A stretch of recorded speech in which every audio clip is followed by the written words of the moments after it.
मेरा ये कोशिश रहेगा कि बिहार सरकार का मेडिकल कॉलेज जो हम लोग का इधर, क्योंकि ये ज्यादा जनसंख्या वाला है, तो चाहे तो कदुआ या बारसोई में ये जो बिहार सरकार का मेडिकल कॉलेज बने, इसके लिए भी हम प्रयास करेंगे। और आने वाला दिन में ये मेडिकल कॉलेज बने। मेडिकल कॉलेज में कौन इलाज करने जाए? गरीब परिवार, सामान्य परिवार जो बड़े बड़े प्राइवेट हॉस्पिटल में नहीं जा सकता, वही इलाज कर। ये बातें सुनने में आपको अलग किस्म का लगेगा, लेकिन जब ये बन जाएगा, इसका जब लोग उपयोग करेंगे। पहले बारसोई हॉस्पिटल में कोई जाता था क्या? अब लोग जाता है तो दवाई भी मिलता है, डॉक्टर भी मिलता है। मेडिकल कॉलेज बन जाएगा तो हाई एंड इंस्टीट्यूट होगा। मेडिकल कॉलेज का अर्थ हुआ कि वहां बीमारी का इलाज भी होगा, और मेडिकल कॉलेज में नर्सिंग और डॉक्टरी के लिए पढ़ाई भी होगी। और कटिहार सौभाग्यशाली होगा कि कटिहार जिला में एक प्राइवेट मेडिकल कॉलेज और आदरणीय नीतीश कुमार जी का दिया हुआ सरकारी मेडिकल कॉलेज भी। तो हमारी सरकार काम कर रही है, हम लोग मेहनत कर रहे हैं, हर क्षेत्र में काम कर रहे हैं। मित्रों, व्यक्तिगत समस्याएं बहुत है, कोई किसी को देकर के क्षति पूर्ति नहीं कर सकता है, लेकिन नीतीश जी, बिहार का कोई ऐसा परिवार नहीं है, टीचरों का पैसा बढ़ाया, आंगनवाड़ी सहायिका सेविका से लेकर के आशा दीदी, किसको, टीचरों का, शारीरिक शिक्षकों का, सब लोगों का मानदेय बढ़ाया गया है। तो एक एक काम कर रहे हैं और एक एक काम हो रहा है। इसीलिए हम केवल इतना ही आग्रह करेंगे कि मेरे प्रति या मेरे साथ चलने वाला या जो आने वाला है, किसी के प्रति मन में कोई भाव हो, वो आए कि नहीं आए, हम लोग को तो नेता को देखना है। दिल्ली में हमारे प्रधानमंत्री आदरणीय नरेंद्र मोदी को देखना है, जिन्होंने देश का सुरक्षा के लिए, देश का मान सम्मान स्वाभिमान के लिए, देश का अर्थव्यवस्था को मजबूत करने के लिए, देश का आंतरिक सुरक्षा के लिए, देश का सुरक्षा के लिए स्वदेशित निर्मित सारा व्यवस्था, हर चीज को करने के लिए, चाहे विदेश नीति हो, स्वदेश नीति हो, पड़ोसी के साथ संबंध हो, जो जैसा उसके साथ वैसा व्यवहार करना हो। और मोदी जी ने हिंदुस्तान का मान सम्मान स्वाभिमान को पूरे देश दुनिया में खड़ा किया है। हम लोग ऐसे मोदी जी का जोरदार ताली से अभिनंदन करते हैं। उसी तरह से इस 20 वर्षों में आदरणीय नीतीश कुमार जी ने बिहार के घर घर में विकास की रोशनी पहुंचाई, हर परिवार को लाभ दिया है, हर एक के लिए चिंता किए, सड़क बनाए, हर गांव को जोड़े, ब्रिज बनाए, बिजली दिया, हॉस्पिटल बदला, हर चीज को बदला, लोगों का जीवन स्तर बदला, त्रिस्तरीय पंचायती राज को ताकत दिया। त्रिस्तरीय पंचायती राज में सबको मालूम है कि महिलाओं को 50% आरक्षण दे करके, और राष्ट्रपिता महात्मा गांधी जी का सपना को पूरा।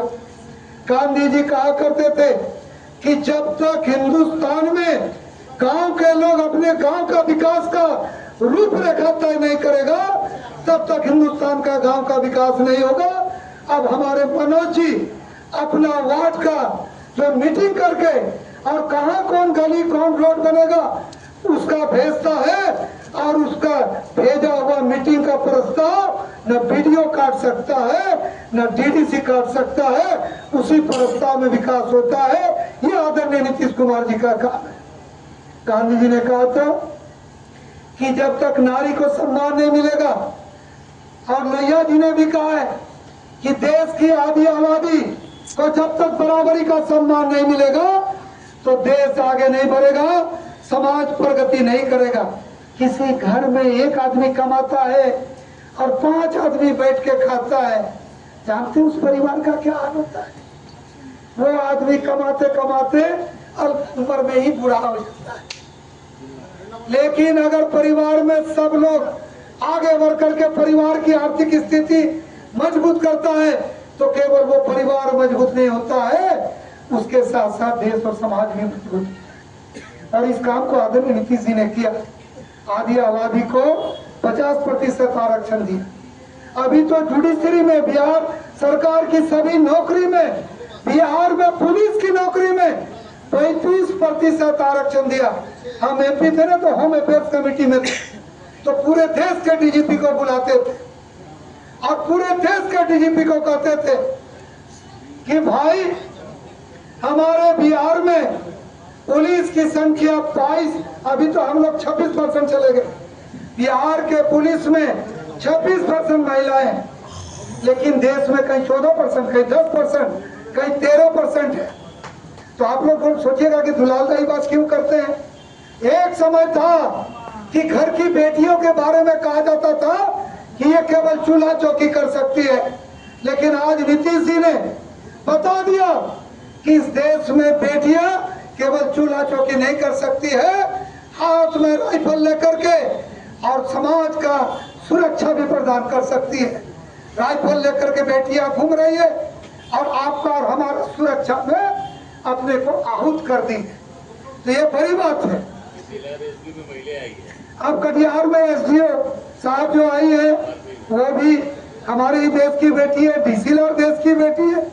अब हमारी बेटियों ने केवल कोई एक परिवार की बेटी नहीं, हर परिवार की बेटी, कोई वार्ड मेंबर बन के, कोई मुखिया बन के, कोई समिति बन करके, कोई पुलिस में जा करके, कोई टीचर बन करके, कोई सरकारी नौकरी में, इंजीनियर में, जज बन करके, और देश में राम मनोहर लोहिया और महात्मा गांधी जी को सपना पूरा कर रहे हैं। ये नीति बनाने वाला कौन है? ये नीति निर्धारक कौन है? ये नीति निर्धारक हमारे बिहार के आदरणीय मुख्यमंत्री नीतीश कुमार जी है। इसीलिए हम सब लोगों से कहेंगे कि एक छोटा छोटा काम जो समाज आगे बढ़ सकता है, बिहार तेजी से आगे बढ़ सकता है, उस दिशा में काम कर रहे हैं। इसीलिए मित्रों, मैं ये कहना चाहूंगा कि जो बिहार के विकास के लिए तेजी से काम करे, बिहार को आगे बढ़ा रहा है, क्योंकि बिहार में गुंडा राज, जंगल राज आने नहीं देना है, बिहार में अराजकता नहीं आने देना है, बिहार में कानून का राज होना चाहिए, समाज के सभी वर्गों का विकास होना चाहिए। सबको लगे कि ये सरकार हमारा है, जिसने ये काम किया है। वो नीतीश जी का हम लोग जितना धन्यवाद करें वो कम है। तो मेरे साथ एक बार जोर से नारा लगाइए, नीतीश कुमार जिंदाबाद, नीतीश कुमार जिंदाबाद। सभी साथियों का बहुत बहुत धन्यवाद करते हैं। उधर से उन लोग कुछ डिमांड का गप कर रही है, तो हमारा बात जब खत्म होगा तब आकर के बात करिएगा। आप लोग का एक एक बात सुना जाएगा। आप लोग का तकलीफ दुलाल गोस्वामी का तकलीफ है, आपका तकलीफ नीतीश कुमार का तकलीफ है। आप लोग का तकलीफ का समाधान के लिए ही तो हम आए, घर घर घूम रहे और एक एक लोगों से मिल रहे, पूरे कटिहार जिला, पूरा बिहार घूम रहे। तो आप सभी साथी जो मेरे साथ इधर बैठे और आप तमाम लोग जो इतना देर तक हम लोग अभी बातचीत कर रहे थे, सब लोगों का हृदय से धन्यवाद करते हैं। और सभी भाई से कहेंगे कि इस रात में आप लोग मेरे साथ जमे हुए, इसलिए अपने लिए एक बार जोरदार ताली से हम लोग एक दूसरे का अभिनंदन करें। बहुत बहुत धन्यवाद। और छोटा सा मुझे आग्रह है कि सभा की कार्यवाही धन्यवाद देके समाप्त करें।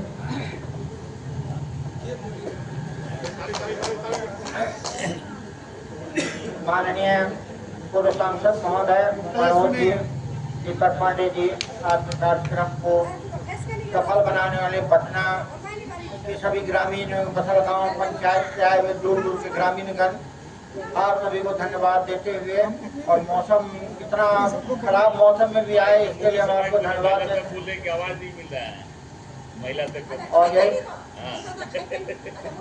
और इन्हीं के साथ मैं इस कार्यक्रम को समाप्त करता हूँ।